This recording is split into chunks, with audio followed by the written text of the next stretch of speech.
ইয়াতে আপুনি আহি উপস্থিত হৈ কি ক'ব?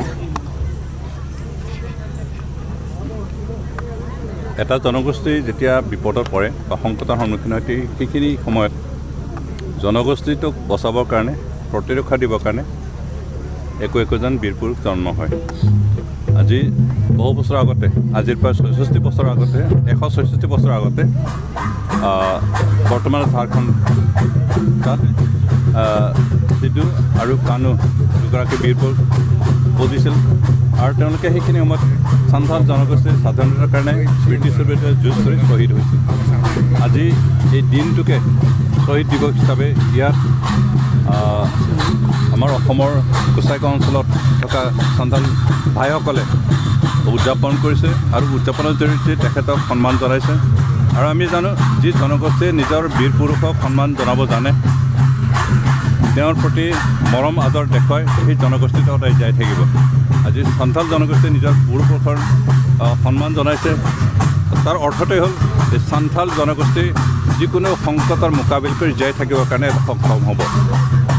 আৰু সেইকাৰণে আজি ইয়াত আমাৰ সান্থাল জনগোষ্ঠীৰ এই দিৱসটোত আহি উপস্থিত মই নিজকে ধন্য মানিছোঁ যে এই জনগোষ্ঠীতে সদায় জীয়াই থাকিব, এই জনগোষ্ঠীতে সদায় নিজৰ বীৰ পুৰুষৰ প্ৰতি সন্মান যাচিব আৰু নিজৰ অধিকাৰ কাৰণেকে তেওঁলোকে সদায় সংগ্ৰাম কৰি যাব।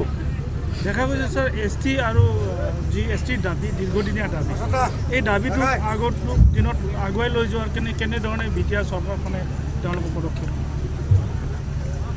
সান্থাল জনগোষ্ঠী বিশেষকৈ অসমৰ বাহিৰত ৱেষ্ট বেংগল, ঝাৰখণ্ড, ছত্তীশগড়, উৰিষ্যাত ST হিচাপে স্বীকৃতি প্ৰাপ্ত আৰু এই জনগোষ্ঠীটো আচলতে অসমতো পাব লাগিছিল। কি কাৰণত ইমান বছৰে ST হোৱাৰ পৰা বঞ্চিত আমি নাজানো, কিন্তু আমি BTR চৰকাৰৰ পৰা সান্থাল জনগোষ্ঠীটোৱে ST হোৱাৰ ক্ষেত্ৰত আমাৰ একো বাধা নাই। যিহেতু ST ৰিকগনিশ্যন দিয়াৰ দায়িত্ব কেন্দ্ৰ চৰকাৰৰ, সেইকাৰণে কেন্দ্ৰ চৰকাৰে দিব। যদি কেন্দ্ৰ চৰকাৰে দিয়ে আমাৰ পৰা কোনো বাধা নাই। আমি বিচাৰোঁ যে সান্থাল জনগোষ্ঠী ST হওক।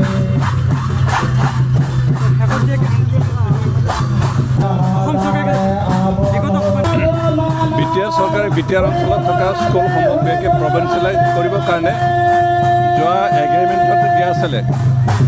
যোৱা বছৰত যিটো BTR এগ্ৰিমেণ্ট তাত স্পষ্টকৈ লিখা আছে যে BTR অঞ্চলত যিমান LP স্কুল, ME স্কুল আৰু হাইস্কুল ভেঞ্চাৰ আছে এই গোটেইখিনি প্ৰভিঞ্চিয়েলাইজ কৰা হ'ব আৰু এই চুক্তিৰ দফাটো আমি সম্পূৰ্ণভাৱে পালন কৰি ৰূপায়ণ কৰিম।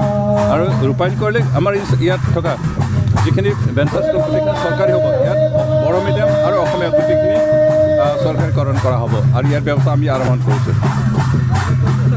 ৰাষ্ট্ৰকে বিদ্ৰোহী সংগঠনে ইতিমধ্যে কিবা কৰিছে, কিন্তু কোনো ধৰণৰ ৰিহেবিলিটেশ্যন পেকেজ সিহঁতৰখনে কোনো চৰকাৰে এনাউন্স কৰা নাই। আপোনালোকে চৰকাৰখনে কেতিয়া কৰিব? পাঁচটা যি সংগ্ৰাম কৰা আদিবাসীৰ সংগঠন আছে, সেই সংগঠনসমূহৰ লগত এতিয়ালৈকে সমস্যা সমাধান হোৱাই নাই। আলোচনা কৰিব লাগিব, তেওঁলোকৰ দাবী চৰকাৰে মানিব লাগিব। মানাৰ পিছত এটা এগ্ৰিমেণ্ট হ'ব, এগ্ৰিমেণ্ট হোৱাৰ পিছতহে ৰিহেবিলিটেশ্যন প্ৰস্তুত আহিব। এতিয়ালৈকে আলোচনা কৰাই নাই চৰকাৰে।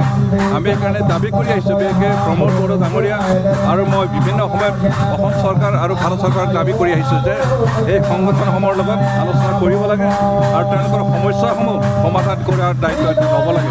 কাৰণ এই সংগঠন কৰ্মীসকলক তেনেকৈ পেলাই থ'ব নোৱাৰি আৰু তেনেকৈ পেলাই থ'লে সমস্যাটো সমাধান নহয়। সমস্যা সমাধান হোৱাকৈ সেইখিনি আলোচনা কৰক আৰু সমস্যা সমাধান হোৱাৰ পিছতহে বাকী যিখিনি ৰিহেবিলিটেশ্যন প্ৰশ্ন আহিব সেইখিনি সমাধান